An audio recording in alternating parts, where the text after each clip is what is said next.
Hello నమస్తే welcome to my channel. Big boss season 9 లో ఇంత పెద్ద ట్విస్ట్ ని అస్సలు ఎక్స్పెక్ట్ చేయలేదండి.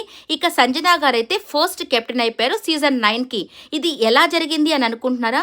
ఎవరైతే ఆమెని హౌస్ లోపలికి మీకు ఎంట్రీ లేదని చెప్పేశారో వాళ్ళ చేతే సగౌరవంగా హ్యాపీగా ఇంట్లోకి అడుగుపెట్టింది.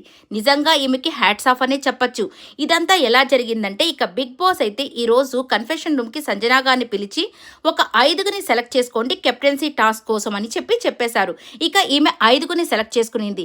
సో వీళ్ళకి ఇచ్చిన టాస్క్ ఏంటంటే ఒక రాడ్కి ఒక తాడ్ని హ్యాంగ్ చేసి ఉంటారు. దాన్ని పట్టుకొని ఎవరు ఎక్కువసేపు నిలబడితే వాళ్ళు ఈ యొక్క కెప్టెన్ అవుతారు అని చెప్పేశారు. కానీ ఆడాల్సింది ఈ 5గురు కాదు, వీళ్ళ తరపున హౌస్ మేట్స్లో ఇంకొకరిని సెలెక్ట్ చేసుకోమని చెప్పారంట.